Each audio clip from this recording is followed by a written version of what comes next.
Hi, welcome to another episode of Pault on Power, Power System Design's podcast on the latest in power and power design. I'm your host, Alex Pault, and today I'm with Steve Hendricks from Vishay, and we're here at the Formula E races in Miami because, well, Vishay, one of the friends of the show, is one of the sponsors, but I'm assuming that your participation goes deeper than sponsorship.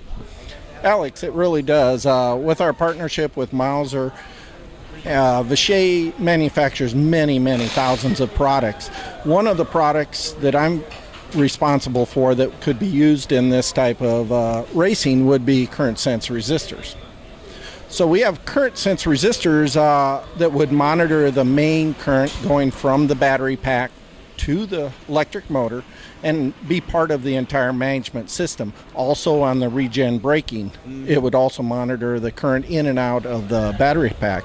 Along with that, we also make smaller current sense resistors that can be used to balance different packs within the large battery pack. So cell balancing within the battery pack. That's a critical issue. Yeah. For efficiency, you need the best balance between cells and to regulate so you get the most longevity out of your battery. Well, not to mention, I would say catastrophic failure preventance would be an issue as well. Oh, definitely.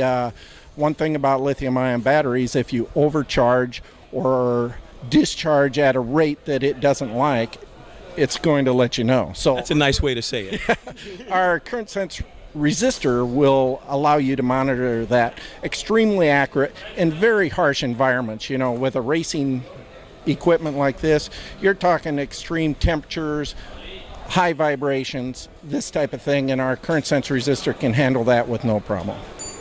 Very nice. What other elements, I mean, obviously that may not be applied here, but when you think about the whole aspect of e-vehicles and the like, you probably have a portfolio of technology that could support that. Oh yeah. I'm talking about current sense, but within Vishay, there's many technologies that can be used. Within resistors, for example, we've got high voltage dividers that can be used to monitor circuits to make sure that they're in balance, and different areas, capacitors, inductors, that's in the passive groups, and then active groups, our opto group and our power MOSFET cell. Very nice. So, how are you going to be sponsored? I'm assuming you're going to stay with this. How do you see this whole thing developing, this whole new area of e-racing? Well, I think it's the next generation of racing. We were talking with the engineers today, and this year all the cars are pretty much equal. All the battery packs, the power management systems, the motors are exactly the same. Next year, they're all designing their own systems. So you'll have the competitive edges. One team may decide to go with a real light car. The next team may decide to go with a high power car. So it'll give a lot more disparity from car to car, make the racing, I don't know about more exciting, but more technological advance. Well, but then the other side of the coin is that considering that electric motors have 100% torque at zero rotation, there'll be more excitement. Yeah, it should be interesting. I've never seen an e-car race, so it'll be real exciting tomorrow. I agree. And we'll have some footage of that for you out there in the audience as well. We'll shoot something when the race is. I might even try to get a microphone close so let them hear what the e-car sounds like at speed. I've never heard it myself. I don't know.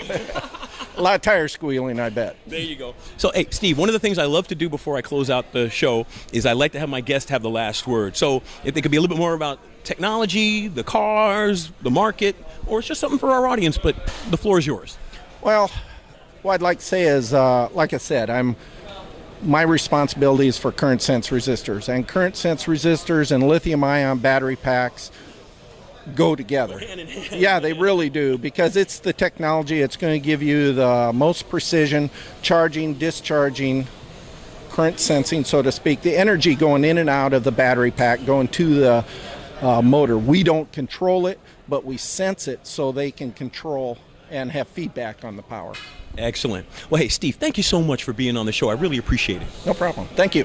And I'd like to thank everybody out there in the audience for taking the time to be with us. We wouldn't be here without you. Tell your friends. This is Alex Pault for Pault on Power. Have a great day.